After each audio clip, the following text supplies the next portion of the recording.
Pay attention, class. It's time for our book study.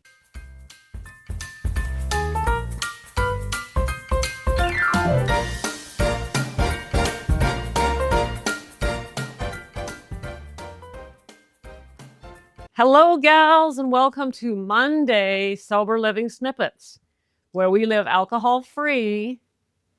I'm going to change that, where we do our best to learn how to live alcohol-free so we can heal our relationships and our bodies and our hearts and our minds. That's what we do here in Snippet Land. It's all about learning to live happy and sober and free.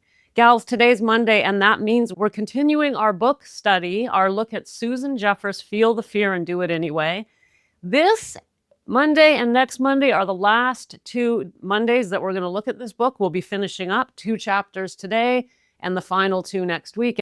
And then starting May 19th, we're moving on to our next book study, and that is Mel Robbins' Let Them. Mel Robbins' very popular new book called Let Them. So if you want to get ready for a book study, you could get that book now, start reading it, and we'll be looking at it together over several Mondays, starting on the 19th of May.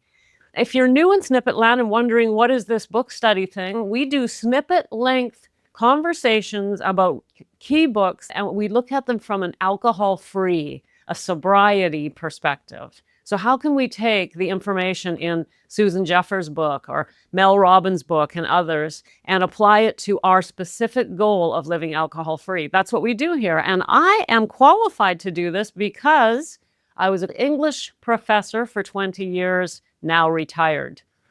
This week, we're looking at chapters 8 and 9. Next week, chapters 10 and 11, all of them geared to help us overcome fear. Now, of course, that's relevant to alcohol because giving up alcohol is scary shit.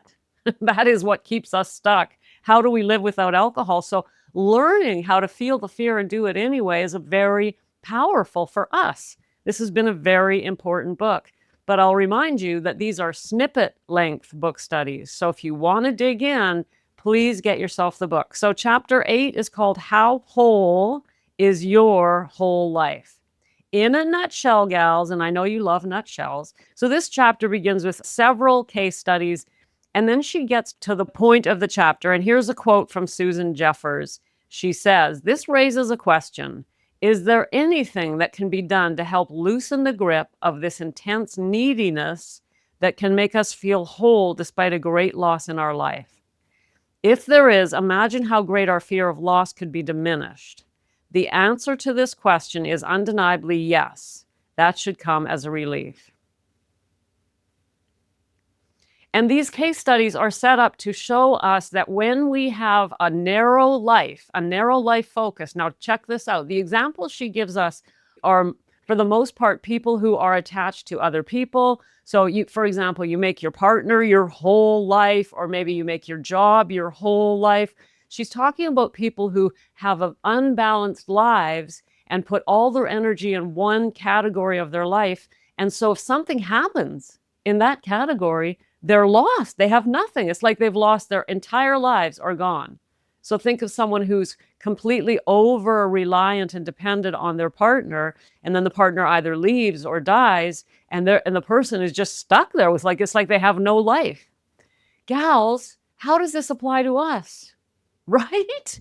This is why it's so hard for us to give up alcohol, because essentially our entire lives revolve around it.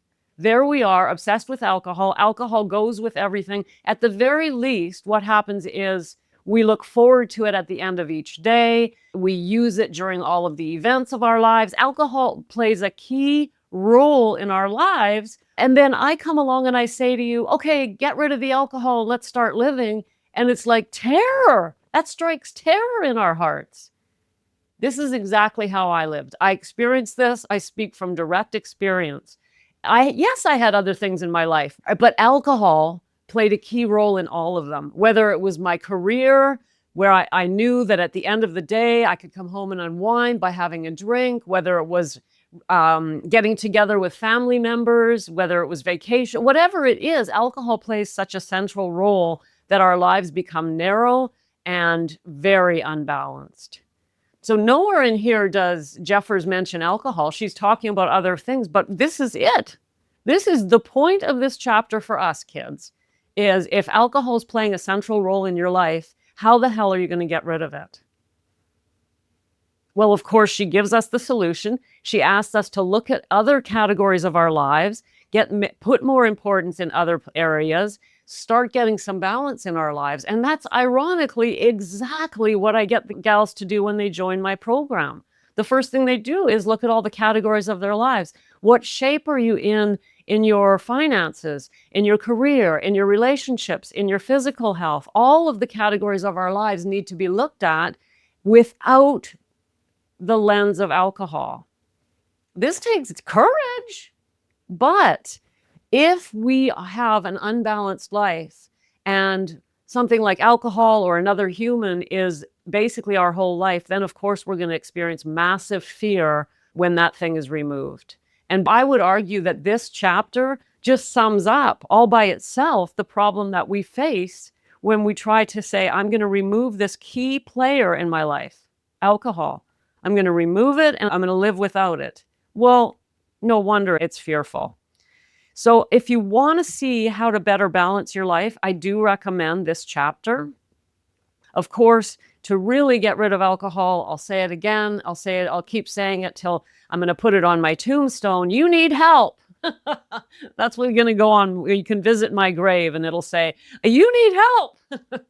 So if alcohol plays a key role in your life, then yes, you're going to face fear when you decide to remove it. And you need help with that. But one of the things you can start doing now, and you can use chapter 8 in this book, is start building more balance into your life. All right. So that's chapter 8. There it is. How whole is your whole life in Susan Jeffers' book, Feel the Fear and Do It Anyway. Now, chapter 9 is an interesting one. It's called Just Nod Your Head, Say Yes. Gals, here it is again. Like over and over again, the books that we study, we see that we've already talked about these things on the snippets, because there's really only so much we need to learn to have a beautiful life, to heal our lives. There's only so much we need to do. And the books out there are just covering the same material from different angles. So this chapter called Just Nod Your Head and Say Yes, essentially what Jeffers is saying in her way, the way I say this is life is happening for us, not to us. In other words, we don't resist what comes into our lives. Whatever comes into our lives comes in for a reason. It's coming to us to teach us something, even the stuff that sucks. Even that we're like, you got to be kidding me. This like, why is this happening? There's a reason. And if we can just nod our heads, this is how Jeffers puts it, just nod your head to the universe and say yes. Okay. Because as soon as we resist, we cause ourselves pain and suffering.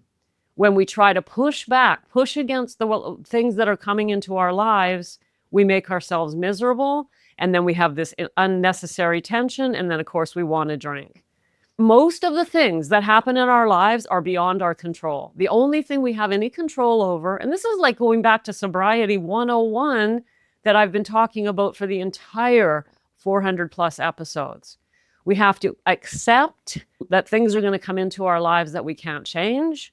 We have to accept them and stop resisting them. And we have to remember that the only things we have control over is our own thoughts and our own behaviors. We can't control anything else. And so that's exactly what this chapter is about. It's just there it is. So let me give you some key quotes. She starts the chapter by saying,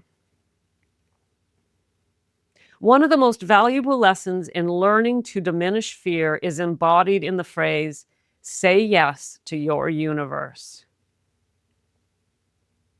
And then a little bit farther on, she says, the term universe refers to that life plan that seems to take over despite what we have in mind. That force operating seemingly on its own that often interferes with our picture of how we would like things to be. It refers to a certain flow in our lives and the lives of others over which we have little or no control. There it is, gals. It's just the same message that we talk about here all the time. Life is happening for us. It's a gift, regardless of how difficult it may seem. And we have to open our arms, embrace it, take the lesson, learn what is there to be taught to us from the universe, God, whatever you want to call it, and then move on. But as long as we resist, it will keep happening. The more we resist, the more we keep the negative and difficult situation in our lives. More from Susan Jeffers, quote, "The phrase say yes means to agree to those things that life hands us. Saying yes means letting go." There's that phrase, letting go. Saying yes means letting go of resistance and letting in the possibility that our universe offers in new ways of seeing the world. It means to relax bodily, to calmly survey the situation, thereby reducing upset and anxiety. Conversely, saying no means to be a victim. How could this happen to me? Saying no means to block, to fight, to resist opportunity for growth and challenge. Saying no creates tension, exhaustion, wasted expenditure of energy, emotional upheaval, or worse, it creates apathy. I can't cope. I can't go on. There's no hope. The truth of the matter is that saying yes is our only hope. Gals, I really have nothing to add to that. We've talked about this so many times here on the Snippets. I'm so grateful to Susan Jeffers that she included this in her book. When we stop resisting, everything changes. And that includes resisting the idea that we have to put down the bottle, be willing to be vulnerable, have the humility to take the help that's out there for us, and choose the more difficult path in order to grow into the woman that we were meant to be. So there it is. 2 whole chapters in Feel the Fear and Do It Anyway. That was chapters 8 and 9. Profoundly relevant to our journeys to alcohol-free living. I encourage you to get this book if you don't have it. The truth is, the 2 chapters that we looked at today, there was nothing new for us here in Snippet Land. But reinforcement is always powerful, and especially powerful for us to look at it from fear tied to alcohol point of view. Because the day that we can feel that fear and quit drinking anyway is the day that our journey shifts, everything changes, and suddenly our life is in a different direction. And my dears, I want that for you, and I'm going to stay here and help you and help you and help you until the day you get it, and then I'll just keep helping you anyway. Thanks for coming today. And we have now officially kicked off another week here in Snippet Land. I will see you tomorrow with another juicy snippet on the alcohol-free journey to peace, joy, and happiness. Thanks for popping in. Be sure to come back tomorrow so we can keep your head on straight. Sending you buckets of love.